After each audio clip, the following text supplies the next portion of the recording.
Part 14. Tech Noir. Sarah stared in shock at the bloody body sprawled on the floor only 6 feet away. Then she looked up at the man in the raincoat who had put it there. He turned towards her. She saw only his eyes and the gleaming shotgun in his hands. He took a step towards her when something caught his attention, and everyone else's too. The Terminator had opened his eyes. A tiny spasm ran down the length of his body. Then he smoothly rolled onto his feet, crouching defensively, and slipped the Uzi submachine gun from its DeSanto shoulder rig beneath his jacket. He swung the weapon around, jerking back on the bolt, and took aim at Reese. Reese rolled like a cat and slid out from the space he had occupied a second before as the first rounds from the Uzi impacted against the corrugated stainless steel bar, throwing chunks of metal into the air behind them.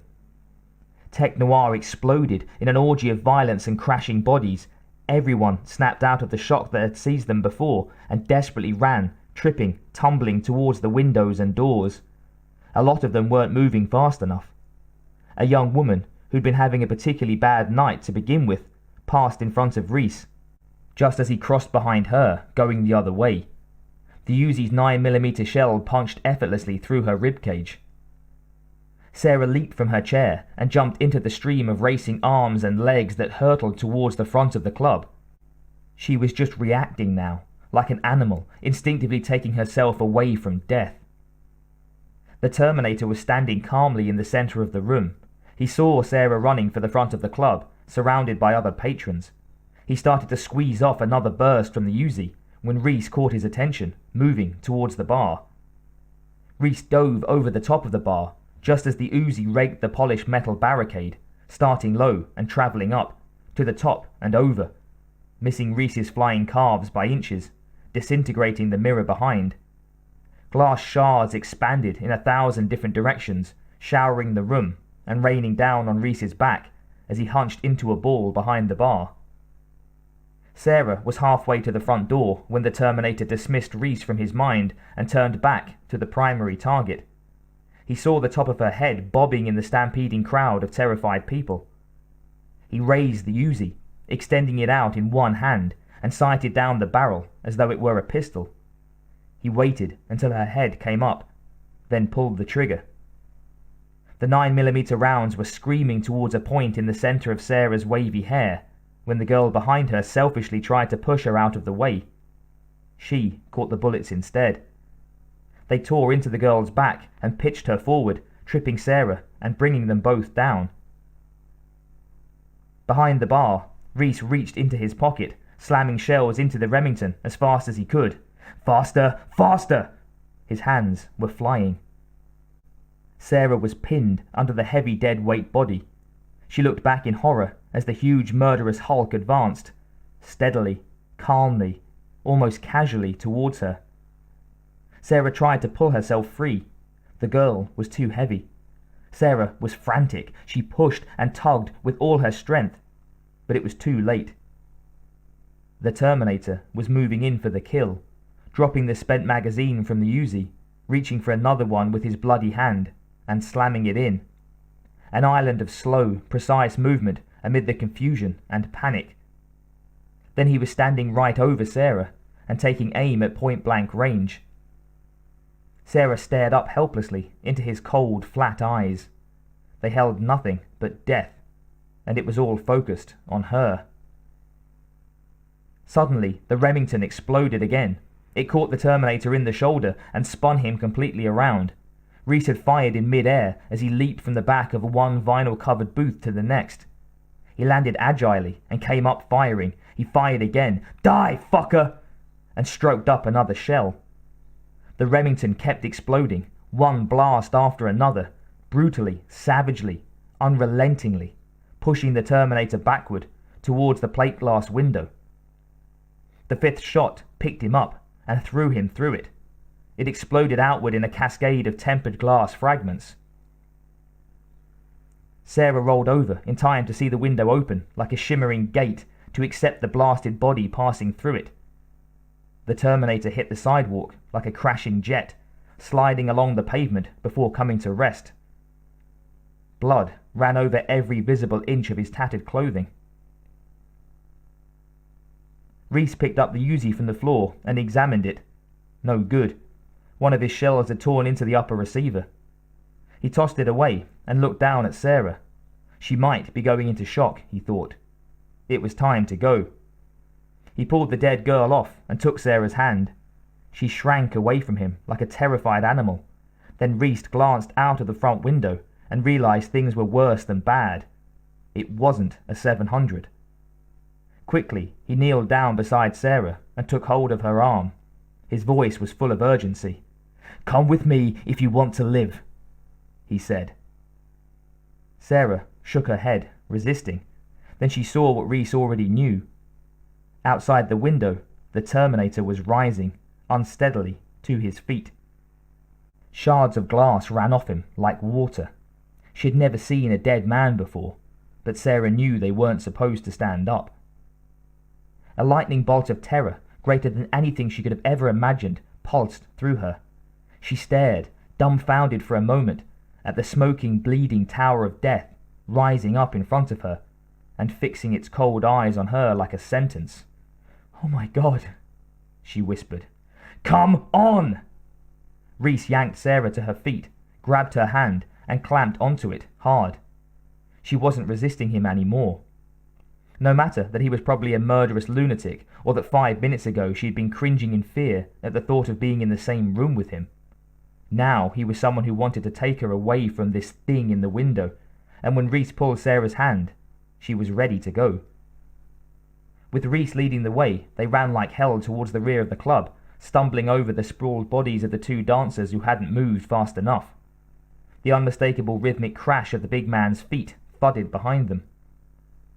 Reese hit the kitchen door at full throttle, throwing it open with a crash and dragging Sarah through without slowing. The door at the far end of the cluttered kitchen was wide open, left that way by the Korean chef who had used it when he first heard the gunfire. Reese hauled Sarah through, then spun around and slammed it shut, throwing its bolt into place, then facing Sarah again and brutally pulling her on. An instant later, the Terminator hit the door. The sheet metal buckled and the hinges half jumped out of the frame, but the bolt held. The huge man took a step back and slammed into it again. This time, the half-inch steel bolt bent as easily as a bobby pin, and the Terminator followed into the corridor. Reese and Sarah were already at the far end, racing towards the alley door. Sarah slipped, but Reese viciously yanked her back to her feet and kept moving. The alley door flew open before them, and they spun out into the dank asphalt. Sarah started to slow, running out of breath. Reese brutally slammed his open palm into her back and shoved her forward. "Keep moving!" he shouted. They heard the pounding of the Terminator's feet following over the glass-strewn ground. They reached the first intersection of alleys at a dead run. Sarah was out of breath, clutching desperately to Reese. They turned the corner by careening off the far wall. Running full out, Reese grabbed a shell from his pocket, letting go of Sarah's hand, and tried jamming it into the Remington. Sarah started to fall back. Reese roughly shoved her ahead. "Move, goddammit!" He slammed another shell into the magazine. Behind them, the Terminator spun around the corner and charged after, gaining ground. Sarah heard him coming up. Somewhere inside her, she found a few reserve ounces of energy and poured them into her legs. Shotgun shells clattered to the asphalt as Reese gave up reloading on the run. As Sarah came abreast of a grey LTD, the last car in the row, Reese smacked her on the back, pitching her face first into the rough gravel. Then, spinning around, he flung the LTD's door open and hunched down behind it, aiming the shotgun at the gas tank of a 67 Impala further back. Just as the Terminator was about to reach the Chevy, Reese fired. The shot hit beside the gas tank, beneath the rear of the car, striking sparks off a rear spring shackle. "Shit, one shell left. Steady down." The Terminator was abreast of the car, eating up distance in long, powerful strides. The angle was bad. Reese shifted the shotgun, lowering the buttstock almost to the ground. If this didn't work, the Terminator would be sticking the empty rifle down his throat in about 2 seconds. He pulled the trigger. Red-hot pellets of double-aught buck tore into the cold tank. It erupted in a tremendous explosion of expanding gas. The ball of flame instantly filled up the space between the alley walls and then climbed up towards the night sky. The Terminator slid to a stop before the living wall of heat and light.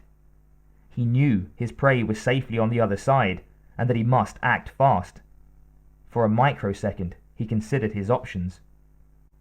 Reese didn't waste any time. He stuffed Sarah into the front seat of the grey LTD, then climbed over her to the driver's side and slammed the door shut. The fireball was still blocking the alley when Reese reached for the ignition wires and sparked the sedan's engine into life. Suddenly, a silhouetted figure erupted from the flames and rocketed over the roof of the burning car. The Terminator, his hair and clothes engulfed in flames, impacted onto the hood of Reese's LTD with a thunderous crash. Reese slammed the car into reverse and nailed the pedal to the floor. The tyres smoked and screamed as the LTD began barreling backward down the alley. Sarah sat in open-mouthed shock. The man on the hood was staring directly into her eyes through the windshield and drawing back his fist. Reese fought the wheel of the slewing car as the Terminator brutally punched through the windshield. Exploding glass shot down through the interior of the car. Sarah opened her eyes and saw the bloody hand emerging through the window, inching its way towards her throat. She screamed as the Terminator's fingers grasped the front of her blouse and pulled her towards him. That hand was about to drag her over the dash and right through the window when the LTD cleared the alley and charged, tail first, onto Pico Boulevard. Reese cranked the wheel hard and the big sedan slewed sideways, all four tyres smoking, then ploughed across the street towards the far curb. Officer Nick Delaney, who had just passed Crescent Heights, heading east on Pico when he got the call to respond to a shooting at Tech Noir, was reaching for the patrol car's mic when he saw the LTD come barreling out of the alley. Some asshole was crouched on the hood, using it as a surfboard, which was weird enough, but the asshole was also on fire. He watched, amazed, as the sedan ploughed broadside into a parked car and the smoking surfer sailed over the roof and smacked hard onto the sidewalk. DOA, Delaney knew instinctively. He locked brakes on his black and white cruiser and skidded to a nose-first halt at the curb. The LTD gunned its engine and 180'd in the street, then screamed down Pico, heading for the ocean. Delaney was out of the car in a flash, shouting into the radio mic as he stared at the unmoving body on the sidewalk. "This is 1L19, I've got a hit-and-run felony." Trying to get a description of the rapidly disappearing sedan, he looked away from the inert, smoking body. He didn't see it shudder, then slowly get to its feet and look around. When he finished calling in a description of Reese's car and finally did turn back, the vision he saw took a few years off his life. The big man was moving towards him. Delaney dropped the mic and reached for his service revolver. It never even left its holster. The Terminator brutally slammed the door that Delaney was standing behind. The officer heard his right arm snap, and he knew something real bad was about to happen to him. DOA, he said to himself instinctively. In the next second, the Terminator slammed the officer's head into the window and casually flung the lifeless body into the street. Then he slipped behind the wheel and pulled out into the street. Ahead, on Pico, shooting past La Ciénaga, Sarah sat paralyzed in the LTD. Her face was bloodless. She began to shiver, ceasing to comprehend the events of the past few minutes or the roaring blur of the world just outside her window. The sedan was moving like a night demon now, without the headlights, and Reese pushed the accelerator till they were hurtling through the shadows at 90 miles an hour. Her eyes flicked to the mirror, then back to the road, then over his shoulder, then back again. Without glancing at Sarah, Reese shouted, "Hold on!" and threw the sedan into an expertly controlled slide around the corner of Oakhurst Avenue. He sprinted up to Whitworth and made a left, squirreling the LTD between a slow-moving Toyota and an oncoming pickup, then dove onto Rexford and power slid around the corner. The street was full of slug-like traffic, so without hesitation or the slightest concern, Reese vaulted the curb and raced along the sidewalk, doing 60. Fortunately, there were no pedestrians. In a single, graceful, breathtaking and utterly horrifying move, He shot directly from the sidewalk to the fast lane of Olympic Boulevard before anyone could react. No one seemed to be following now. Probably no one could if they tried. He glanced at Sarah and realized she was slipping into shock. "Are you injured?" he shouted in clipped military tones. "Are you shot?" No response. She stared blankly ahead. Reese reached over and ran his hand across her arms, legs, torso.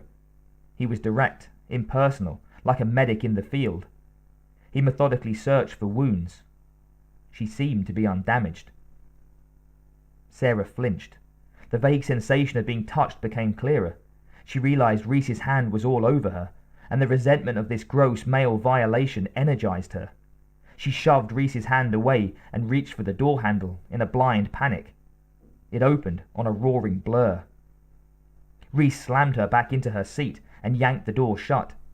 Then, without taking his eyes off the road, he slapped her face with the back of his hand. Hard.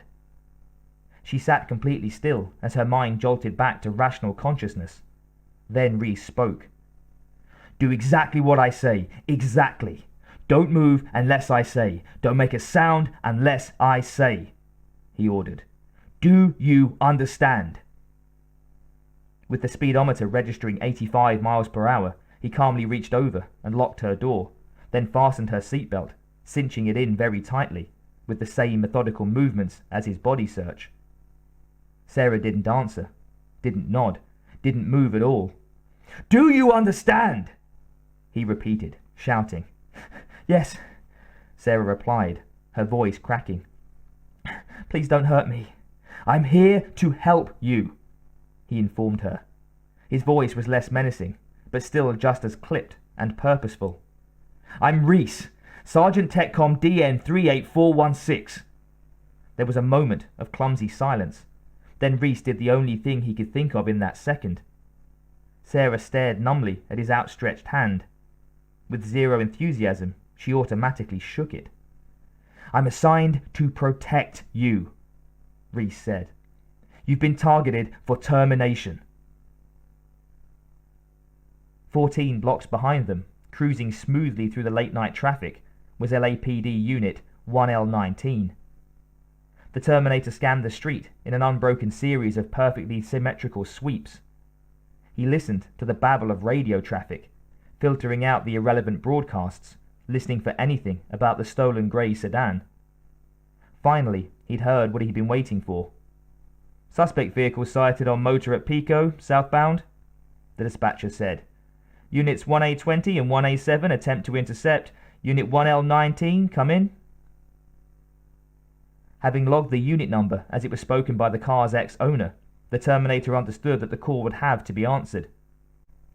He replayed the few syllables he had recorded and stored at the time, and digitally synthesized a reply. In a voice Officer Delaney's mother would not suspect, the Terminator calmly said, "This is 1L19, westbound on Olympic, approaching Overland." He wasn't really.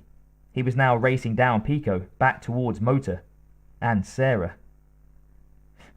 "This isn't happening," Sarah said, trying to make it real by saying it. "It's a mistake. I haven't done anything." "No, not yet," Reese replied.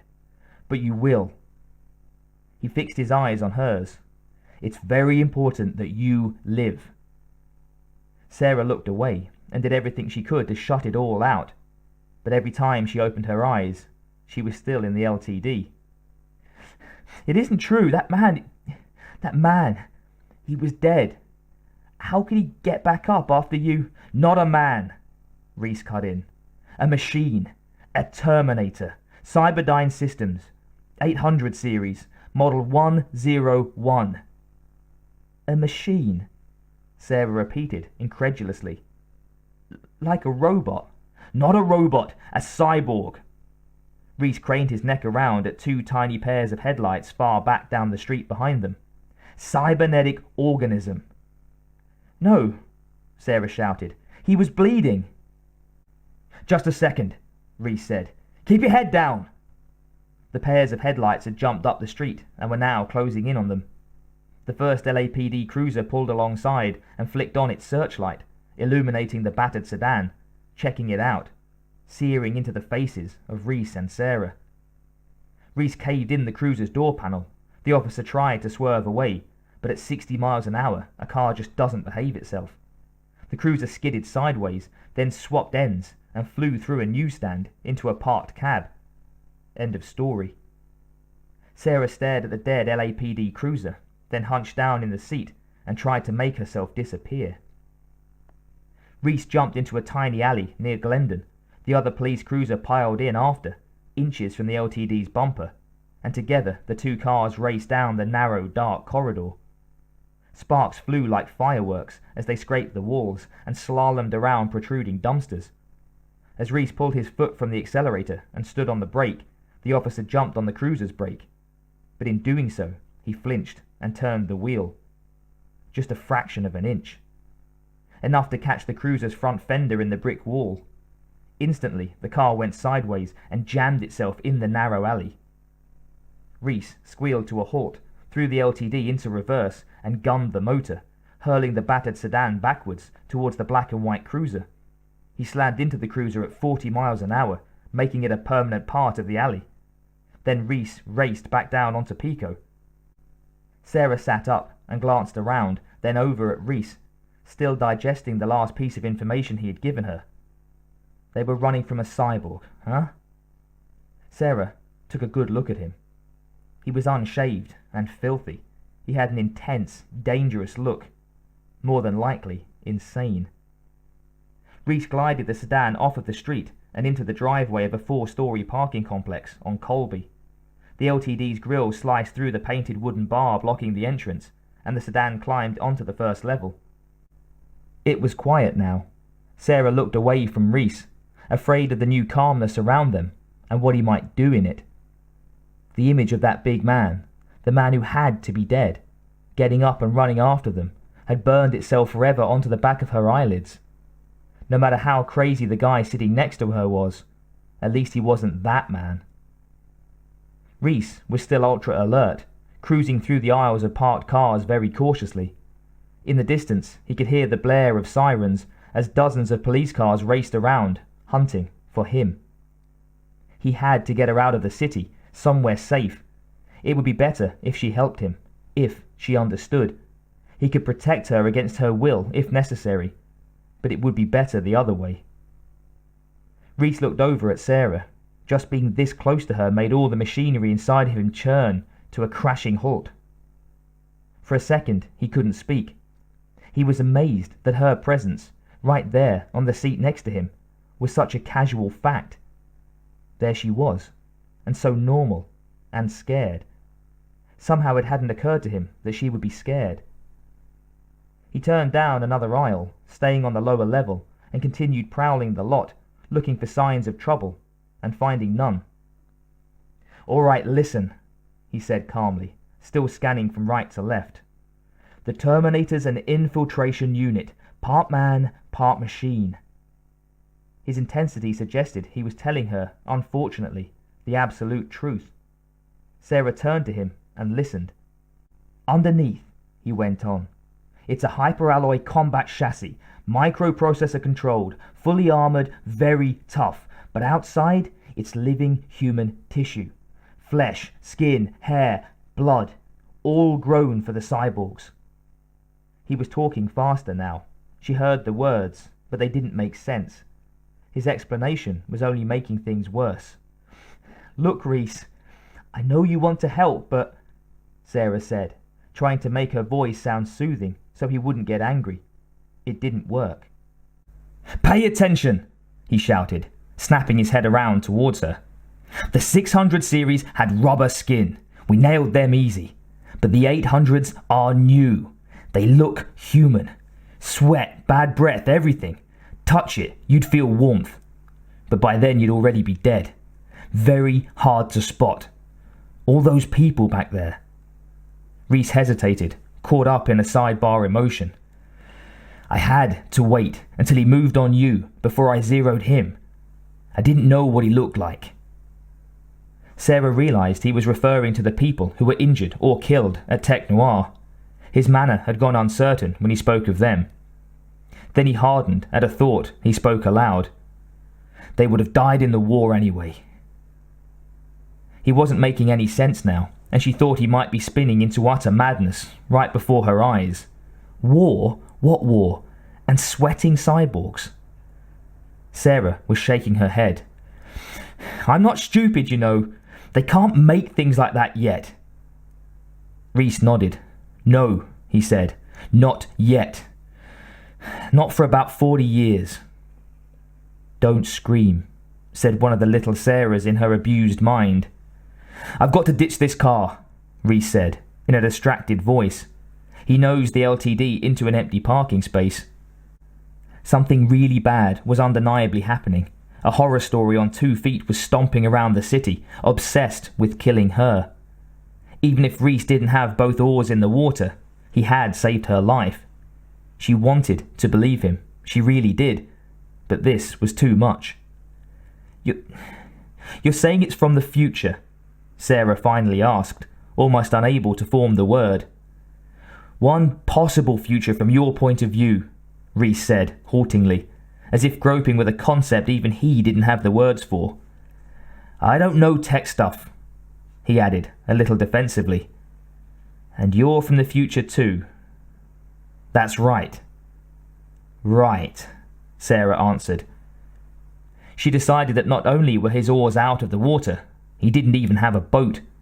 A second later, she had unlocked the passenger door, flipped up the handle, and was halfway out before Reese could react. He lunged and caught her arm, squeezing until the skin turned white, and pulled her, kicking and struggling, back into the LTD. In a panic, Sarah reverted to her animal instincts. With all her strength, she sunk her teeth into his wrist. She bit down, hard as she could, but Reese's grip didn't slacken. Slowly, he reached across her and pulled the passenger door shut. Sarah glanced up, her teeth still clamped on, and looked into Reese's face. There was no reaction there. No pain, no anger, nothing. Quietly, she drew back. There was blood on her tongue. She looked down at his wrist. A little rivulet of it ran from the crescent-shaped puncture marks that she had left there. Cyborgs don't feel pain, Reese said coldly. I do. Don't do that again. Please, Sarah quietly implored. Just let me go. Reese shook his head. It was not going well. Not well at all. Listen, he said, trying again. His voice slow, determined, intense. Understand that the Terminator is out there. It can't be reasoned with. It can't be bargained with. It doesn't feel pity or remorse or fear. He leaned very close to her face. She could feel his warm breath on her skin. His words hammered themselves into Sarah's head. And it absolutely will not stop. Ever. Until you are dead. Sarah knew that all he had just said was 4-star bullshit. But what about the Technicolor bloodbath she'd just been whisked away from? What about the man who had leaped through the fire, his demon-dead eyes fixed on her, as he reached down, hair flaming, punched through the window and tried to pluck her out of the car? Her. Little Sarah Connor. And what about those other Sarah Connors someone had been offing all day? There had to be a rational, wonderfully reasonable explanation for all of this madness. But logic and rationalism were out of the window and far down the block, abandoning her. Because it was dead, and calmly got to its feet. Think, Sarah, come up with an answer. Oozing blood from bullet holes. Because if you can't, it came after. You'll go insane yourself. After you, Sarah. How could it do that unless... Maybe Reese wasn't as crazy as he looked. Sarah slumped back into the seat. There was a moment of silence. Then she spoke very softly. Can you stop it? Maybe, Reese said. With these weapons, I don't know.